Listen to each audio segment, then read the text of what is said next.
originally for. I was believing God for the 2020, but I went and settled for the 2018. Why? Because I did not have the faith to trust God for the 2020, because I had this imitation of faith. I had this faith that I talked to people, that I use in front of people, but I didn't have a true, authentic genuineness about faith. It was this, I didn't have a power or possess a power, because if faith connects to a power, then faith is going to create avenues. It is going to cause some things to happen as to whether the Lord will bring a price down for me or do something that will cause me to be able to obtain that I have faith for. So you see how it is so possible to build a house. Think about the three little piggies, how they built that house, and how when the big bad wolf came and the storm began to beat upon the house, he began to blow upon the house.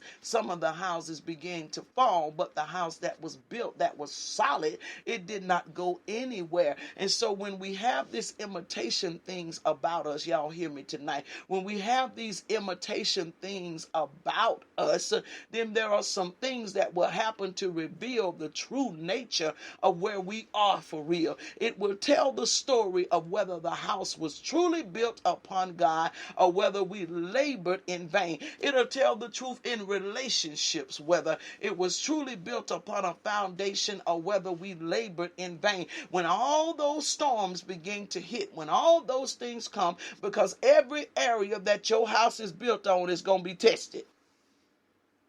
You can bet your bottom dollar. Everything that house consists of, and I'm going through the components. I'm going through it tonight. Everything that your house consists of is going to be tested. You can bet your bottom dollar. It is going to be tested. Everything. He said that house starts out with a foundation built on faith. That's your bottom layer. Faith. Faith going to be tested. Why is faith going to be tested? To see if it's really faith. Or is it something that you doing on your own? Can you really wait on the promise of God? Do you really have faith that God is going to do it? Or are you going to try to fix it yourself? Faith going to be tested, okay? Then he says, add to your faith virtue. Virtue is a power that flows outside of you. That is virtue. What power? Our faith, our virtue is going to be tested. When the lady with the issue of blood came up upon Jesus and touched the hem of his garment, did not even lay hands per se on him, but just touched his garment. He says, I perceive now that virtue has come out of my body. There was a release that went out of him. So what the Lord is saying is that our house is going to have to possess a release. You can't be just heaping everything into your house for yourself and just, I'm just trying to make sure we straight over here. I ain't worried about nobody else. You know that mentality that society has given us. You know that mentality. Don't you worry about nobody's house but yourself, honey. Don't you worry about them people over there. How can you tell me not to worry about the people next door when the Bible tells me that I am to love my neighbor? How is it that you could tell me to only worry about me and not care about what's happening to the people beside me over here? No, I don't have to be all up in their business, but there should be some type of concern, or there should be some type of compassion that comes from me in regards to them. And so virtue is that power that we possess that gives strength to somebody else. That's what virtue. So your house has got to possess that power that gives strength to somebody else. So if all you're thinking about is what you can heap for yourself and do not have anything that cares about somebody else, then oh my God, there is something wrong concerning the house. It's going to be built in vain. It's going to be built in vain. Next thing, let's go to the next thing. So he says faith. Then he comes to virtue. Then he says add to your virtue knowledge. So here is knowledge. The house has got to have knowledge. Why do you think the house has to have knowledge? We're talking tonight about a building not made by a man's hand. Why does it have to possess knowledge? Why? Why do we have to have knowledge? You take the word knowledge, and if you break the word knowledge up, the word knowledge is K-N-O-W, and then it's the word ledge, L-E-D-G-E. Check this out right here. When you know something, it takes you off of the ledge. But as long as you walking on a ledge with something, you don't know what you talking about. You don't know what you dealing with. You're on the ledge. You're just teeter-tottering. You're scared. You are afraid. You're just teeter-tottering. But when you know something, it takes you off of that ledge. And so that's what knowledge is. Knowledge removes you off that ledge. So the house has got to have some knowledge in it. So that means that we're not just out here just doing things. We're not just out here by happenstance just tying ourselves to things, but we have a knowledge. So the house has to be built upon a knowledge. And Peter was actually saying to them that you need to make sure that your knowledge is built upon the Lord Jesus Christ. And he gave the indication of what it needs to be built upon. Make sure that you have knowledge of the Lord Jesus Christ. Don't let your knowledge be just about how to do this and how to do that, but let your knowledge be based upon the Lord Jesus Christ. And so that's the house has to have knowledge. Now, then the next thing he says is temperance. Temperance. The house has got to possess some temperance.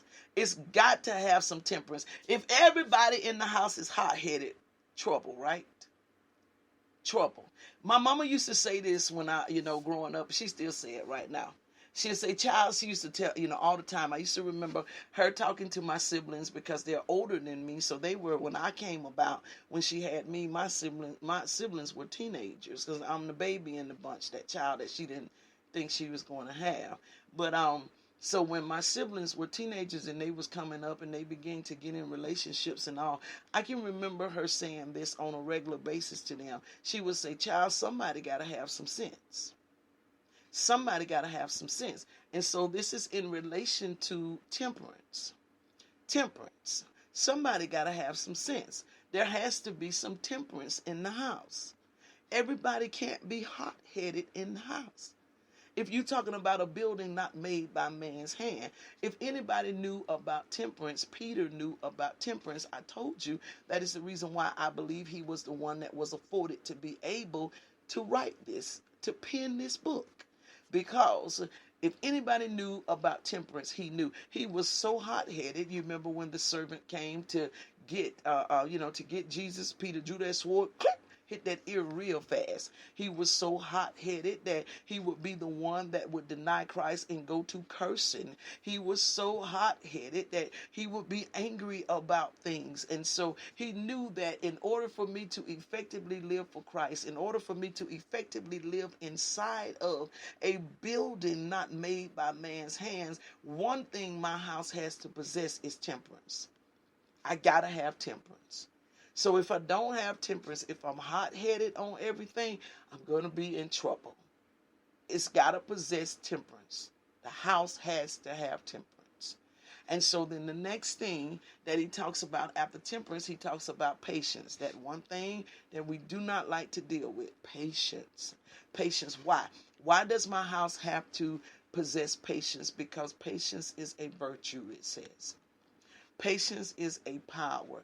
To have patience in something means that I trust what I'm waiting on. And I trust who I'm waiting on. If I have patience in God, that means that I trust God, that God is coming through. That means that I trust him, that he is going to show up. I trust him that he is going to deliver. I trust him. I trust him, so I have the ability to wait on him. I'm just going to wait on him because he's going to show up. Why? Why is he going to show up? Because he's promised that he's going to show up. He's promised. The promises of God are yea and amen. He's promised. So if he hasn't shown up yet, it is a specific reason as to why, which a lot of times it has something to do with timing. It is not the right time. And see, one thing that I've learned, y'all, on this journey with living for Christ, it's a very beautiful and interesting journey to me. Is I've realized this about God, is God will put things inside of our spirit. He'll put things, things that he desired to do that are future, things that are coming. He'll begin to prepare you today for where you're going to live even next year. Even next year. It doesn't mean because he put it in your spirit today that it's going to manifest today. It doesn't always mean that. So that's where patience has to come in. A lot of times he's going to show you where you're going and what he wants to do with you in order for you to have the faith, or in order for you to have that patience that you need in order to wait on the promise. And so I watched him with things in my life. Just because I see something, like for instance, let me give an example. Today, I went to the Toyota place to get my car serviced and all. And while I was there, I made a decision to drive some new vehicles, 2020 vehicles. Made a decision to drive them. And so with my, the intent of saying like, okay, I know that at some point in time, there's a new car that's coming to me. I know this. I know that there is a new car that's coming to me. Now, did that mean that the new car was coming today just because I drove the car today? No, it did not. One of the things that I talked to the salesman about and assured him, and he was like, every time I talk to you, you always bring some type of enlightenment to me. And so check this out right here. This was the thing that I said to the salesman. After we got off the live and all, I was talking to him. I said, listen, you have my assurance that I'm going to get a car. And just as sure as you are a salesperson here, when I get the car, you're going to be the one that I get the car from. This is what I am doing. I'm waiting on the timing. I know it's in my future. I know it's part of the plan. But I've got to wait on the timing for it to take place. He completely understood, and he was like, man, you don't know what you just said for me, what that has done. I said, young man, I live my life to make sure that I don't miss my timing. I've missed timing a lot of time, y'all. I've missed timing because I wasn't patient regarding things. The Lord took a young man that I looked at the time as not even being a Christian. That's what I said about him, because I thought I was this bona fide Christian, right? Well, I just knew I was this bona fide Christian, and because he wasn't jumping up and running to the church, every time the doors was open like I was, then I considered him to not be a Christian, my judgmental self. So I didn't think that there was any type of conversations or whatever that went on between him and God, or any type of wisdom or whatever that went on between him and God.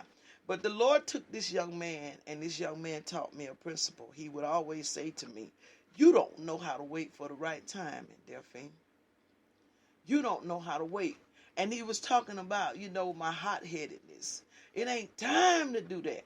And because I wouldn't listen to him, and I just wanted to overstep my boundaries and things and just push my way into stuff and did not have patience like I needed, it truly cost me some things.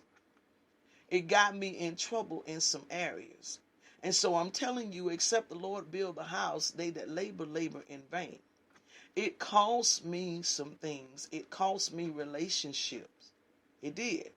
It cost me. And this young man gets props from me to this day, and will always get props from me, because I learned that principle through him. Now, you would have thought that I had to learn that principle through some tongue talker, and had to learn it through somebody that stayed in the house of God every day with their face, in the floor, and just, God, this, and they fasting all the time and that type of stuff. No, it didn't come from that type person. A lot of the principles that I learned didn't come from that type person. It didn't. But there was a patience that he had. There was something about him that would wait until the timing, but I couldn't. And so the house has to have patience. Your house has to possess patience in it. The patience means to wait upon that to which you believe in. So if you say you truly believe God, if you say that you are resting on the promises of God, then that means you should have the patience to wait until the time